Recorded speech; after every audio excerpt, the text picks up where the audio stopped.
Why and what not to message her after a breakup and what to do instead. Breakups can be brutal, and although it can be compellingly tempting, there are reasons for why and what not to message her after a breakup. It may feel counterintuitive, but trust me, doing so is a one-way ticket to regret town. Stick with me to the end when I reveal the best thing you can do if you accidentally see your ex in public. If you're new to my channel, my name is Anna Jorgensen. I help men decode modern women so they or you can find, attract, and keep your keeper, or simply have better relationships with women. My videos are for you if you are ready, willing, and wanting to take charge of change in your life. Welcome to Just the Tip. All right. We all have needs, but having needs and acting needy are vastly different, and a breakup can leave you feeling lost, confused, and probably even desperate. It's an awful place to be, and if you're there right now, my heart goes out to you. Now, to avoid making things worse, one thing you must absolutely avoid is sending desperate messages to your ex after a breakup, or at any other time. Here are 10 reasons why you should never, and I mean never, hit send on these clingy messages and what to do instead. Now, many of these will also apply to women. 1, it's a turnoff. Sending needy messages after a breakup is like dumping cold water on any remaining attraction your ex might have for you. When you constantly chase after someone with not so quiet desperation, you're more likely to push them away than to win them back. Example. At first, after Emma broke up with him, Alex sends her an I miss you text, and she feels a moment of regret for leaving him. But after receiving it daily, she starts to feel more sorry for him than attracted to him. His needy inability to be okay on his own extinguishes any remaining spark she had for him. What Alex can do instead: go no contact. With the exception of one specific text, more on that in a minute, delete her number, block her on social media, and avoid places you might bump into her. It's not about being petty. It's about giving yourself the space to heal without reopening old wounds. Self-respect will do a lot more for your attractiveness than needy texts.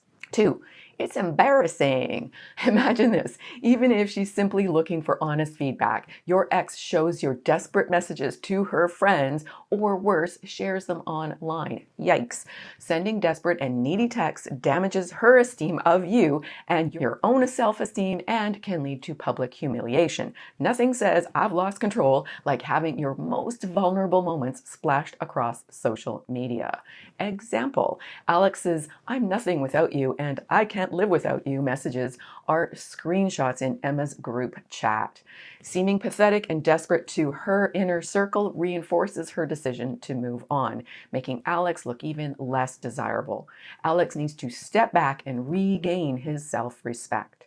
What Alex can do differently instead: detox her stuff. Get rid of things that remind you of her. Store or donate photos, gifts, and old love notes. Declutter your space to declutter your mind. If you ever do get back together, you can start fresh with new mementos of a healthier relationship. Okay, 3, it shows weakness. Desperate and needy messages scream insecurity and weak vulnerability. They signal you haven't grown and are struggling without your ex. It's like holding up a giant neon sign that says, "I'm not okay."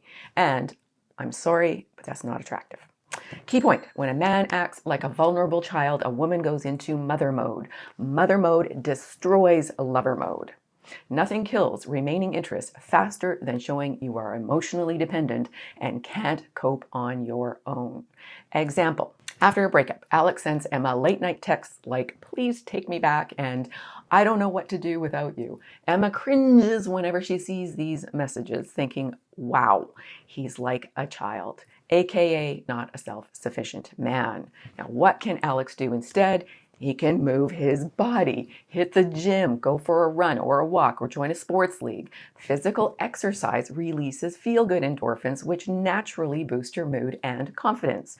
The process of building a body you're proud of won't hurt either. Okay, next up, your loss of dignity. Every time you send a needy message, a little piece of your dignity flies out the window. You're basically handing your ex all the power. Confidence is attractive, desperation is not. Example. Alex repeatedly texts Emma things like, just tell me what I did wrong. I promise I'll fix it, whatever it is. Emma can't respect a man who can't respect himself and finally blocks him. Alex would have been better to walk away with his head held high. Sometimes silence is the most powerful message that you can send. Now, what can Alex do differently instead? Therapy. If you're really struggling, talk to a therapist, not your ex. They can provide you with tools and strategies to cope with the breakup in healthy ways. It's not a sign of weakness, it's self-empowerment. There's only one online company I currently recommend, and I will put a link in the show notes for that. Keep your head held high, maintain self-respect, and remember, the best way to move forward is by acting like you're perfectly fine without her.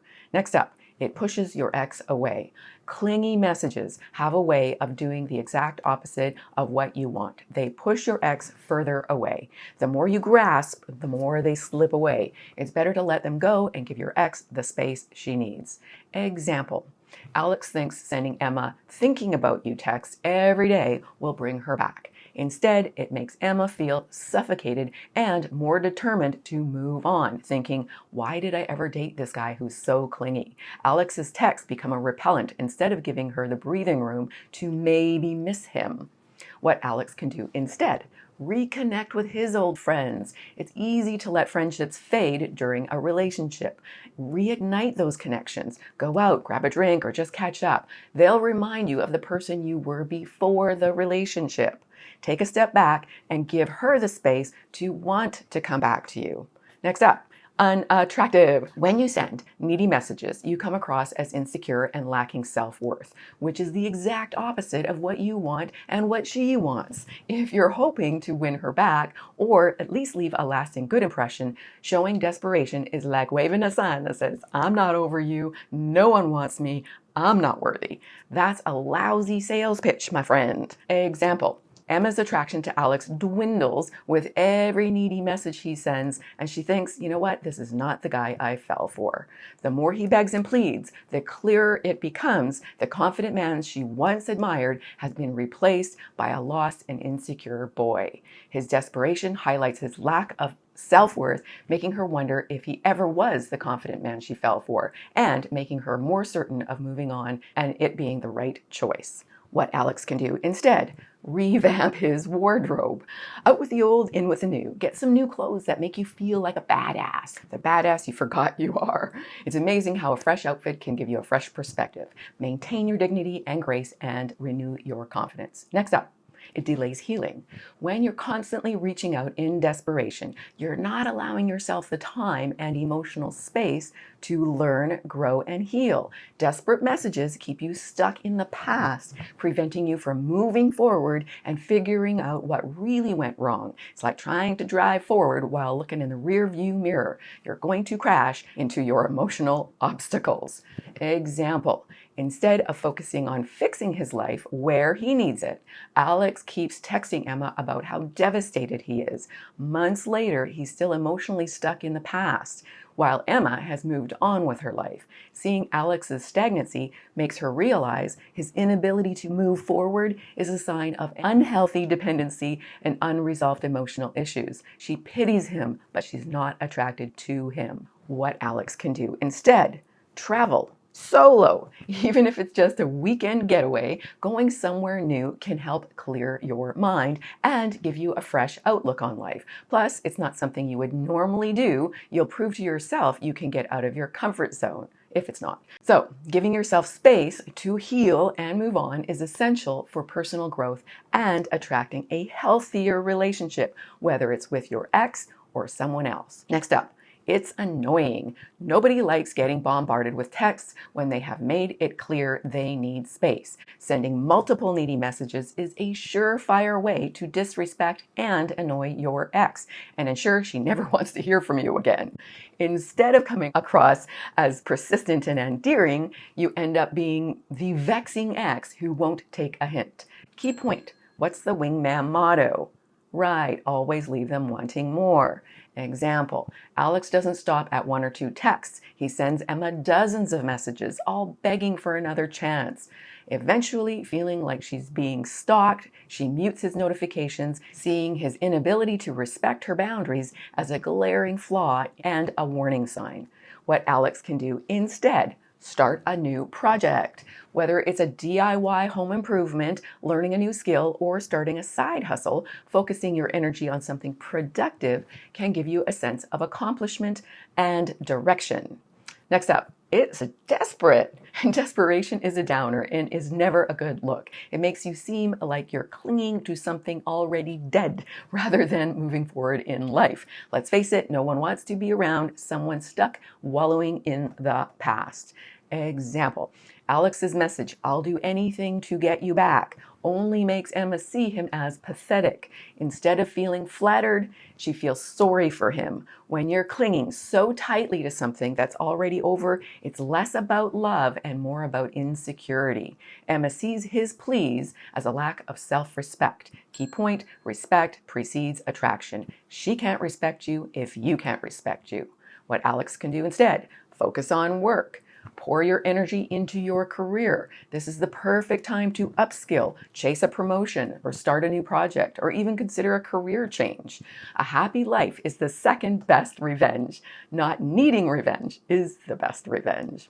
So embrace the future and focus on fixing your shit where you can. That is far more attractive than desperately hanging on to a relationship that has run its course, even if it's just for now.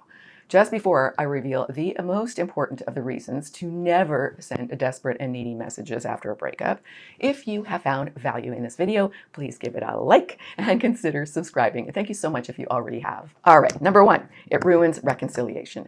If there's even a slight chance of getting back together, needy messages can destroy it. Sending desperate messages after a breakup makes you look unstable and emotionally needy. These aren't qualities that rekindle romance. Instead of creating a foundation for a possible reconciliation, you build a wall of ick your ex will want to stay far away from. Example: Alex's constant pleading texts to Emma and his relentless neediness squelches any lingering feelings she had for him. Instead of showing her growth and learning, it's clear he hasn't changed anything. Alex's behavior solidifies her decision to move on. What Alex can do instead: rediscover his passions. Remember that hobby or interest you shelved during the relationship? Well, dust it off. Whether it's playing a guitar or hiking or working on that novel you never finished, now is the time to dive back in or try something entirely new. If you want to leave the door open for future possibilities, focus on self-improvement and healing. Give her space, don't chase. Now, this brings us to what to do if you see your ex in public. You're going to act sorry for her. What? Yes, you're going to pretend she's the one going through the painful loss of you. That's called reverse psychology. Now, if you feel you must say something to her before going MIA to fix your life, there's one and only one message you absolutely must send your ex after a breakup to get your power back, even if you're planning on going no contact. It will make her wonder if breaking up was the wrong idea. You'll find it in the video coming up titled "She Will Regret Leaving You If You Do This." Watch that next. It'll be up in a moment. Now remember and trust that if you fix your shit, she will come back on her own without the need for your needy text, or you'll meet someone else who's better for you. Thank you so much for being here. I am sending you lots of love. I know this is a really difficult time for you if you have gone through a breakup that wasn't your choice. Deep breaths. Don't make impulsive actions. Do not send her desperate, needy texts. Watch the other video coming up. You really do need it. Sending you so much love. God bless.